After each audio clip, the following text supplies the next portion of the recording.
Tayo po ba ay nagagalak muli na sumasamba sa ating Diyos? Amen. Lalo't higit sa pagtanggap ng kanyang mga salita. Amen.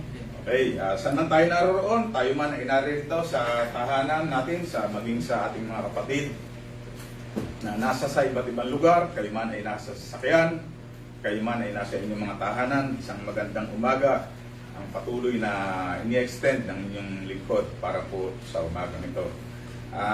Any day from now, ang ating pamahalaan sa pamamagitan ng Interagency Task Force ay muling magpapalabas ng panibagong patakaran sa kung ano yung susunod na magiging sitwasyon ng ating kapaligiran. Bunga nga po ng pandemic o yung COVID-19 na ating nararanasan.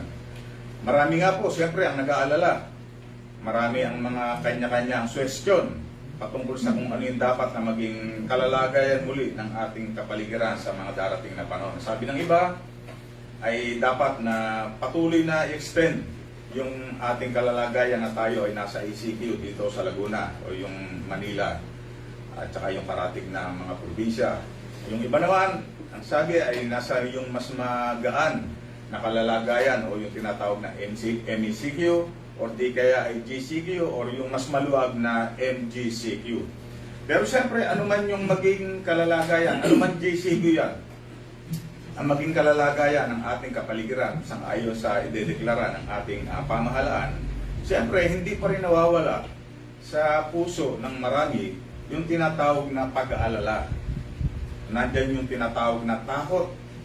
Diba? Dahil nga doon sa sitwasyon na ating nararanasan, marami tayong hirap na nararanasan sa ating buhay, bunga nga po ng tinatawag na paghihigpit na yan.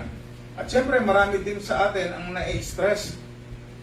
Bunga nga po ng maraming alalahanin, bunga ng tinatawag na mga anxieties dahil doon sa ating kalalagayan, napipigilan tayo na maghanap buhay, gawin yung gusto natin, puntahan yung ating dapat na puntahan, asikasuhin yung dapat asikasuhin, hindi natin nagagawa, kaya tayo nai-stress. At tayo nag-aalala dun sa maaring hindi natin alam ay maaring maranasan pa natin sa darating na panahon. Bagaman yung inaantay natin na vaccine ay naririna, bagaman hindi pa kumpleto, ngunit yan ay naririna sa mga panig ng mundo, maging dito sa ating bansang Pilipinas. Naririna yan, pero siyempre hindi pa rin tayo gaanong panatag. Diba? Hindi pa rin tayo, marami pa rin ang hindi gaanong panatag tungkol dyan sa tinatawag na vaccine na yan. Dahil nga dun sa tinatawag na may mga fake news at may mga pangit na nangyayari naman. Kaya nga, bagaman meron ng solusyon na tinatawag na vaccine, ay nandyan pa rin yung takot, yung pag-aalala ng mga tao, tila baga parang nawawalaan na ng pag-asa. Yung tinatawag na hopelessness ay narirena. Dahil doon, ang nagiging resulta ng lahat ng iyan sa buhay ng bawat isa atin, yung hindi tayo masaya sa ating buhay. Nagkakaroon tayo ng nag-uumapaw na stress, pag-alala. Wala yung kagalakan sa ating buhay, sa sarili man natin, at maging yung sa ating spiritual na buhay. Yan yung dalawang bagay na nagiging epekto ng ating nararanasan sa ngayon. Yung kawalan ng kagalakan sa ating pansariling buhay, at maging dun sa ating spiritual na paglilingkod sa ating Diyos. Siyempre, naririyan na yan, yung tinatawag ng mga alalahanin. Naririyan na yung mga problema na ating nararanasan at sangayon sa salita nga ng Diyos ay mas lalong magiging matindi, mas lalong magiging mahirap, mas lalong magiging mapanganib yung panahong darating. Yan ay naririyan na, pero sabi nga, ano yung sinasabi ng Biblia patungkol dun sa kabila na yung mga yan ay talagang mararanasan natin at talagang darating sa ating buhay, paano tayo mabubuhay ng merong kagalakan at merong kapayapaan sa panahon to na tinatawag na masyadong stressful na buhay. Sa Filipos 4:4 hanggang 9, ito yung talata na kung mga talata na kung saan ay ating pagsasaligan ng ating pag-aaral ngayong umaga. Ito yung tinala, isinulat ni Apostol Pablo sa mga taga-Filipinos. At nais ko po na basahin. Sabi po rito, magala kayo lagi sa Panginoon. Inuulit ko, magala kayo. Ipadama ninyo sa lahat ang inyong kabutihang loob. Malapit nang dumating ang Panginoon. Huwag kayong mabalisa tungkol sa anumang bagay. Sa halip, hingin ninyo sa Diyos ang lahat ng inyong kailangan sa pamamagitan ng panalangin may pasasalamat.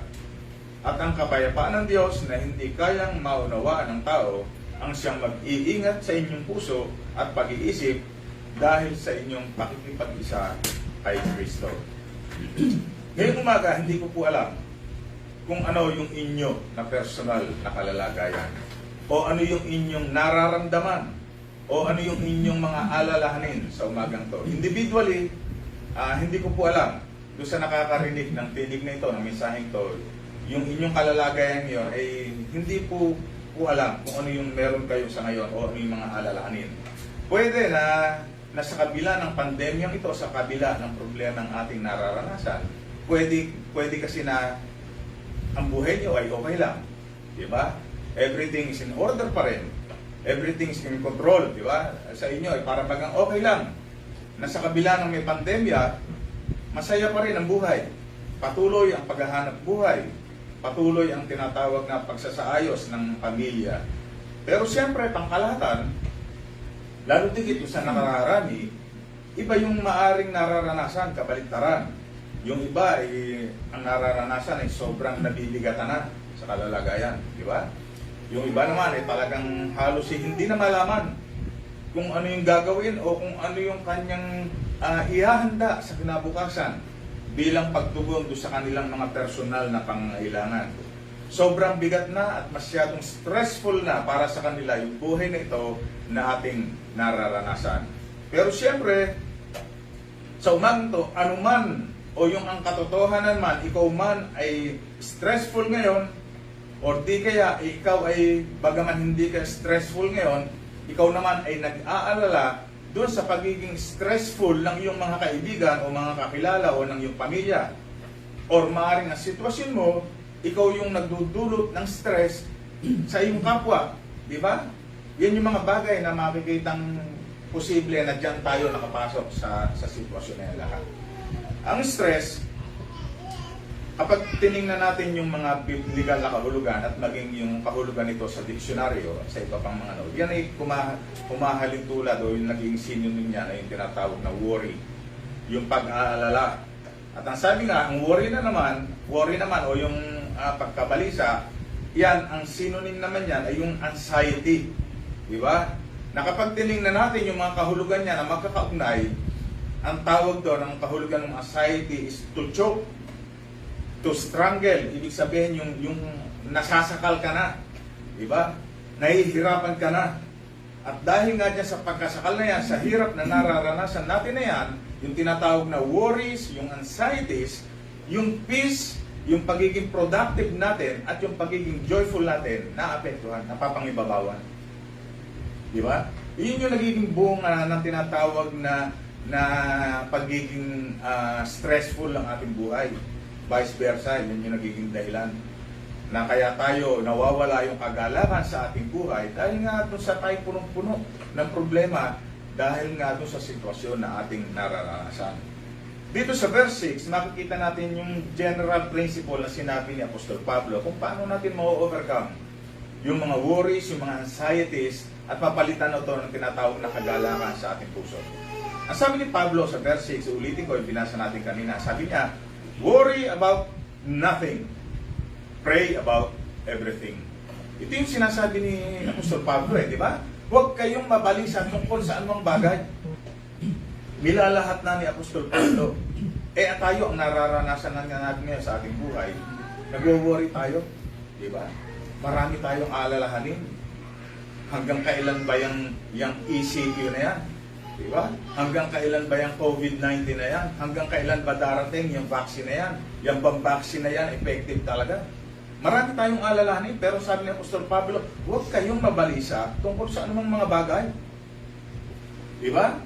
Although alam natin na tayo ay hindi dapat mag-alala sang-ayon sa sinasabi ng Biblia, ito yung payo sa atin, huwag tayong mag-alala, huwag tayong mabalisa sa anumang mga bagay.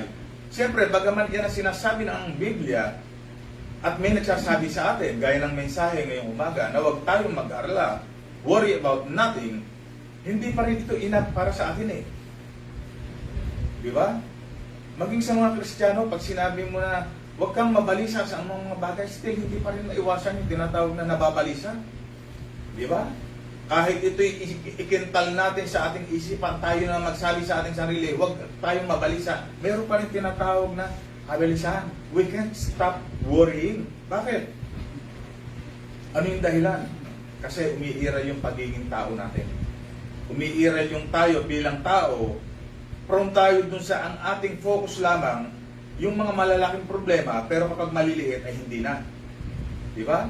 Sa atin kapag maliit lang yung problema, para magang easy-easy lang tayo eh. Kaya yan, hindi tayo worry, pero ang worrying, kapag dumating na yung malalaking problema, na tila baga out of our control na, doon tayo kakaroon ng worrying. Pero siyempre, nalilimutan natin na yung malalaking problema yan ay nagsimula sa maliit. Di ba? Nagsimula yan, lumaki. Kaya nga sabi ng Diyos, kaya nga sabi ng Apostol Pablo, pray about everything. Ibig sabihin, maliit man yan, o malaking problema na meron tayong kinakaharap, dapat lagi tayong manalangin. Diba? Kaya kung napakalaki ng ating alalahanin, dapat napakalaki ng ating pananalangin. Diba? Dapat napakalaki ng dahilan para tayo'y manalangin. Ang payo ni Apostol Pablo, ilaan natin ang ating buong isip, ang ating buong lakas sa pananalangin. Imbis na ilaan natin yung ating pag-iisip doon sa pag-aalala, ang payo ni Apostol Pablo, doon tayo sa pananalangin para mawala yung tinatawag na pag-alala sa pamagitan ng ating pananalangin. Kaya kung gusto natin na mawala yung alalahanin natin sa ating buhay, na ito yung sinasabi ng Diyos sa atin, pinapaya ni Apostol Pablo sa atin, ang kinakailangan natin gawin, tayo manalangin lagi. Manalangin tayo kasi hindi naman natin kaya eh. Di ba? At yung prayer, yan yung pagpapahayag natin sa Diyos na hindi natin kaya. Na siya ang may magagawa para sa atin. Ang kailangan lamang natin ay manalig, manampalataya sa ating hinihiling sa Diyos na iyon ay pagkakaloob niya sa bawat isa sa atin. Kaya kapag kapatid, tayo masamantay naroon, kung ikaw ay mayroong alalahanin sa buhay nito ngayon, sa oras na ito ngayon, start praying. Manalangin ka. Dito sa verse 6 na sinabi ng Apostol Pablo na worry about nothing, pray about everything. Meron ditong tatlong keywords na sa umagang ito'y nais na ipaunawa sa atin ni Apostol Pablo kung paano tayo makakaalagwa o makakaalis doon sa tinatawag na stressful life o yung worrying at ito'y mapalitan ng tinatawag na kagalakan sa ating buhay. Yung three keywords na dapat natin nakita. Yung una dito sa verse 4. Sinasabi sa atin na we are told to rejoice.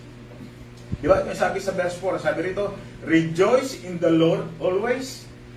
Again, I will say rejoice. Yan yung kabaliktaran kasi yan ang tinatawag na anxiety, ng tinatawag na worrying, yung tinatawag na rejoicing. Di ba? Kapag ikaw yung nag-aalala kang masyado, marami kang kinatatakutan, hindi ka makapag-rejoice. Kaya para mawala yung lahat ng mga alalahanin na yun, mawala yung tinatawag na anxieties na yan, dapat nagre-rejoice ka. Ang sabi dito, rejoice always in the Lord.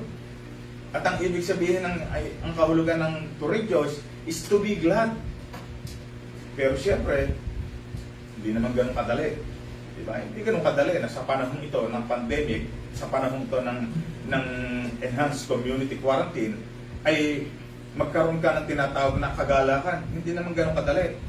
Kaya lamang, ito yung sinasabi ng Diyos. Hindi madali para sa atin kung tayo sa ating sarili natin. Kaya nga, kinakailangan lumapit tayo sa Diyos para yung mahirap na bagay na yon ay magawa natin kasi Diyos ang gagawa ng para sa atin. Diba? Alam niyo, si Pablo dito sa kanyang pagkakasulat sa Pilipos, matapos niyang sumulat sa mga taga-Pilipos, doon mababasa natin yan sa chapter 4, verses 2 to 3, na doon ay sinasabi niya na ang mga Kristiyano doon sa Pilipos ay kinakailangan magkaisa. Matapos niyang sabihin yon, yung mensahe niya naman para sa pangkalahatang mga iglesia ay sinabi niya na tayo ay dapat ay magkaroon ng kagalakan. We need to rejoice, yun ang sabi niya. Siyempre, di ba kakatuwa yan, malimit na nating narinig. Nang sinabi ni Apostol Pablo ito, iminensahe niya sa mga iglesia, ito yung panahon na kung saan siya nakapiit. Siya isang prisoner na hindi naman ganun kadali na ikinasa loob ng kulungan, inilagay ka doon sa kalalagayan mo na hindi mo naman pinlano o hindi mo ginusto at wala ka namang kasalanan ginawa, na ikay nakakulong doon, ang sasabihin mo pa sa iba ay magala kayo. Di ba? Hindi naman ganun kadali yun. Pero dito ay pinatunayan ni Apostol Pablo, gustong ipakita ni Apostol Pablo na hindi dapat makaapekto ang ating kalalagayan dun sa ating magiging attitude. Ano kalalagayan ni Apostol Pablo? Nakakulong, nakabihit siya, mahirap ang kalalagayan niya. Kagaya natin, mahirap ang kalalagayan natin. Tayo rin ay nakakulong dahil limitado yung ating pagkilos. Pero ano sabi ni Apostol Pablo, hindi dapat maka-epekto yung ating kalalagayan na yan. Rejoice! Magalak tayo. Hindi naman ganun kadali. Pero alam niyo po ba, na ang isang taong nagagalak o yung punong-puno na kagalakan, yan ay kapahayagan na suma sa kanya ang Espiritu ng Diyos. Kasi yung joy, yan ay fruit of the Holy Spirit. Diba? Kaya kapag walang joy na lumalabas sa atin, may problema doon sa Holy Spirit na naninirahan sa atin. Kaya nung sinasabi ni Apostol Pablo na rejoice, gusto niyang ipakita o ipakita natin na ang Holy Spirit ay naninirahan sa buhay ng bawat isa sa atin. Diba? Yan yung bagay na dapat na makita. Siyempre, maaaring makita natin ang sarili natin na tayo lagi ay hindi makasaya o hindi natin magawang magsaya. But siyempre, ang sinasabi ng Biblia bilang tayo naniniwala sa salita ng Diyos, sa kabila ng kalalagayan natin, sa kabila na dapat tayo malungkot, ang sabi rito sa Biblia, payo sa atin, magalak tayo. Diba? Sang-ayon sa pagkakasulat ni Apostol Pablo, sa ikinalanyang ito sa Pilipos, ang sabi rito, yung pagiging magalak o yung pag-rejoice, it is a choice. Kaya sabi niya, ang sabi ni Apostol Pablo, magalak kayo, rejoice. Ibig sabihin, meron tayong control doon sa ating pagpili. Gusto mo bang ikaw ay maging punong-puno ng worries? O gusto mong ikaw ay nagre-rejoice? It's a choice. Di ba? Rejoicing is a decision. Kapag pinili mo na ikay malungkot, pag pinili mo na ikay mainitin ang ulo sa maghapon, yun ang mangyayari sa iyo. Pero kapag pinili mo na sa kabila ng sitwasyon, ay pinili mo pa rin maging kalmado, pinili mo pa rin maging masaya, mapapasaya yun. It is a choice. Ito'y option na kung saan ibinibigay sa atin. Kaya siyempre, kung yan ay option, choose to rejoice. Yan ang sinasabi sa atin. Pangalawa, na makikita natin dito, na yung una, sabi rito, we are told to rejoice. Pangalawa, we are told to relax. Nakakapag-relax pa ba kayo? Yung buhay niyo ba ngayon ay relax na relax lang? Di ba? Pwede, sa sitwasyon natin ngayon, di ba? Yung mga tao na nagtitiwala sa Diyos, yung inya-apply sa buhay niya, yung sinasabi natin, naririnig natin yung pinag-aaralan, pwedeng sa isang tao ay stress na stress siya, alalang-alala siya, ano na naman ang darating, isipin na naman ba, doon naman sa isa, relax na relax lang. Pwedeng mangyari yun. Di ba? Sa verse 5, nasabi rito, let your gentleness be known to all men. Ipadaman ninyo sa lahat ang inyong kabutihang loob. Pag sinabing gentleness, it is the idea of a relaxed, easygoing lifestyle. Pag ikaw ay yung simple ka lamang, relax ka lang, gentle ka lamang, makikita niyo yung tinatawag ng pagiging relax. Dito sa second part ng verse 5 na yan, na kung saan ay sinabi ng Apostol Pablo, let your gentleness be known to all men. Ang sabi rito, the Lord is at hand. For the Lord is at hand. Nang sinabi ni Paul na the Lord is at hand, he's referring to the second coming of Jesus Christ. Diba? Yun yung sinasabi niya. At pwede rin naman natin i-apply sa ating buhay. Pwede natin i-rephrase yun. Na ang ibig sabihin ay the Lord is always near His people and continually on hand. Kapag sinabing on hand, sa ating ngayon, ito yung popular din na terminology, yung on hand. Kapag merong isang tao na nagtitinda ng goods o ng produkto, sinasabi niya on hand. Ano ang ibig sabihin nun? Ibig sabihin, anytime available kasi hawak niya, nasa sa kanya. Pag hiningi mo, pag in-order mo, makukuha mo on hand. Diba? Ganun din. Ibig sabihin, kung ang Diyos, sabi ni Apostol Pablo, is on hand, ibig sabihin, present, naririyan, available lagi. At ang Biblia, maging sa New Testament niya, paulit-ulit na sinasabi niya, yung continuing presence of our Lord. Ito yung gusto niya sa buhay ng bawat isa sa atin. Kaya sabi sa atin, lumapit tayo sa Diyos. Di ba? Lumapit tayo sa Kanya para yung presensya niya ay manatili sa buhay ng bawat isa sa atin. At kapag sinabing ang Panginoon ay on hand, ang Diyos ay on hand, dapat maging alerto tayo kasi anytime. Diba? Naririyan ng Diyos. Kaya kapag ang Diyos ay kasama-sama natin, on hand ang Diyos sa buhay natin, relax ka lang. Kaya sabi ni Apostol Pablo, relax. Mag-relax lang tayo sa kabila ng maraming problema. Diba? Kasi marami namang problema, talagang hindi naman natin kayang kontrolin. Diba? Eh, ano magagawa natin? Magmukmuk tayo, mag-worry tayo, mag-relax tayo. Ito yung positive na tinatawag pa rin na maging bunga sa atin. Di ba? Kasi yung anxieties, yung worries, yan ay dudulot ng mga negative energy sa atin. Di ba? Ay napakapangit sa katawan nun, yan ang nagdudulot din ng sakit. Kaya mas maganda, maging positive tayo. At panghuli, yung pangatlo, na sinasabi rin sa atin dito, yung una, ano sabi sa atin? We are told to rejoice. And then, pangalawa, we are told to relax. At yung pangatlo, we are told to rest. Pahinga lang tayo. Baka wala na tayong magawa, ayaw pa rin tayo tumigil. Ang sabi rito ni Apostol Pablo sa ating pinag-aaral pa rin ng mga talata. Sa verse 6 naman, ang sabi ni Apostol Pablo, huwag kayong mabalisa tungkol sa anumang bagay. Sa halip, hingin niyo sa Diyos ang lahat ng inyong kailangan sa pamamagitan ng panalangin, may pasasalamat. Anuman yung problema na meron ka ngayon, anuman yung alalahanin na meron ka ngayon na umaatake sa iyo, na nagbibigay sa iyo ng kabigatan, anuman, gaano man kaliit yan, gaano man kalaking problema yan, ang sabi rito, pray. Ang sabi rito, hingin nyo sa Diyos ang lahat ng iyong kailangan. Diba? Diyan ba sa mga nararanasan mo na yan? Kailan ka huling nanalangin sa Diyos? Kailan ka huling nanalangin? Kapag ba ikaw ay naka-encounter uli ng panibagong pangit na balita, ano ang iyong nagiging isipan? O ano ang iyong sinasabi? Ang iniisip mo ba ay negatibo sa pamahalaan? Ang sinasabi mo ba ay negatibo sa pamahalaan? O matapos mong marinig yung pangit na pangyayari na naman, ang inisip mo ay kung paanong makipag-usap sa Diyos, kung paanong manalangin sa Diyos. Diba? Ano yung pinipili mo? Ang sabi rito, hingin nyo sa Diyos ang lahat ng inyong kailangan sa pamamagitan ng panalangin. May pasasalamat. Ang sabi rito sa 1 Peter 4:7, ito yung very popular, cast all your anxieties on Him for He cares for you. Cast all your cares for Him on Him for He cares for you. Diba? Pagkatiwala natin sa Diyos ang ating mga lalahanin sapalit siya nagmamalasakit sa atin. Hindi naman sinabi ng Diyos na kapag tayo ay nagtiwala sa Kanya ay mawawala na yung problema. May problema pa rin. Diba? Hindi naman sinabi ng Diyos na kapag tayo ay nanalangin ay mawawala na yung problema.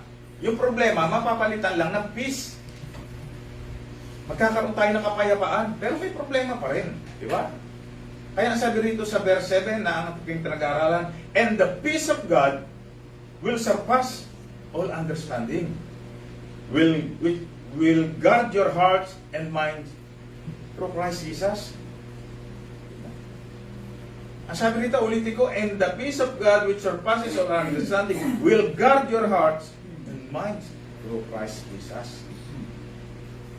Ang kapayapaan ng Diyos na hindi kayang maunawaan ng tao. Diba? Ito yung pwedeng sabihin ng ibang tao sa atin eh. Bakit sa kabila ng daming problema? Bakit sa kabila na pare-parehas naman tayong nasa ACQ? Bakit pare-parehas naman tayong pwedeng mahawa sa COVID? Bakit kayo payapa? Hindi nila maunawaan yun. Kaya sabi rito, yung kapayapaan ng Diyos na hindi kayang unawain ng tao ang siyang mag-iingat sa inyong puso. Ulitin ko sa English, The peace of God, which surpasses all understanding, will guard. Alam niyo po, yung guard, ang kahulugan na yan ay military term. Na nung panahon ng Roman Empire, yan ay tumutukoy sa mga sundalo na may mga hawak na weapon. Na iyan ay nagbabantay doon sa tinatawag na entrance and exit na gate. Na doon sila ay lakad pabalik-balik na nagbabantay. Doon sa kung sino man yung maaring pumasok. Yun yung guard. Ganun din ang sabi rito, yung kapayapaan, yan ang magbabantay sa ating puso upang tayo'y bigyan ng kapayapaan. Yun ang sinabi ng Diyos, di ba? Yung kapayapaan and the peace of God. Yan ay nandun sa atin. Ang ating Diyos ay may nagagalak. Na tayo ay bigyan ng puso na kung saan ay punong-puno ng kagalakan.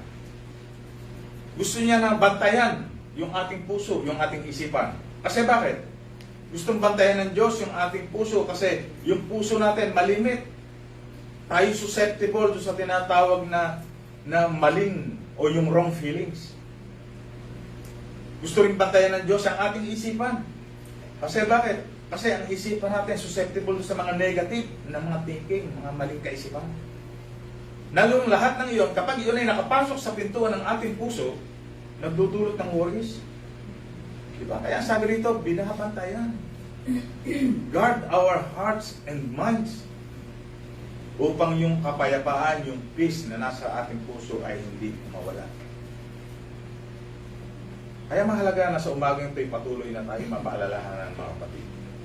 Totoo na talagang mahirap yung sitwasyon ng ating buhay. Mahirap. Ngunit ito yung pagkakataon na inaalaw ng God na yung mga bagay na yan ay mangyari upang tayo patuloy na pagtiwala sa Kanya. Na kaya niyang bigyan ka ng kagalakan sa kabila na meron kang kalungkutan.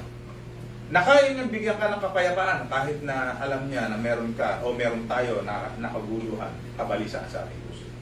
Ito ang pangako ng Diyos na sa umagang ito, sa kabila ng ating mga nararanasan at patuloy na mararanasan sa ating buhay, we need to be joyful.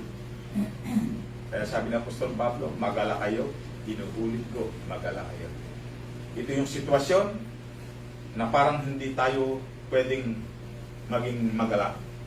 Pero sabi ng Diyos, kapahayagan na ang Diyos ay sumasa atin, ang Kanyang Banal na Espiritu ay nasa sa atin, namumunga ito ng tinatawag na kagalakan sa ating buhay.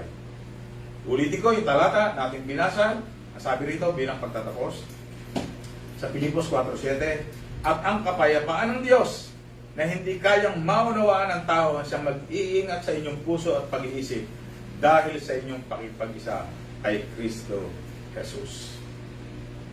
Ulitin ko, mga kapatid, ang nais ng Diyos sa sitwasyon ng ating buhay, magkaroon tayo ng kagalakan. Naririyan na yan. Sabi nga sa mga eksperto na aking narinig, hindi na mawawala yung COVID. Yung problema, hindi na mawawala sa ating buhay yan.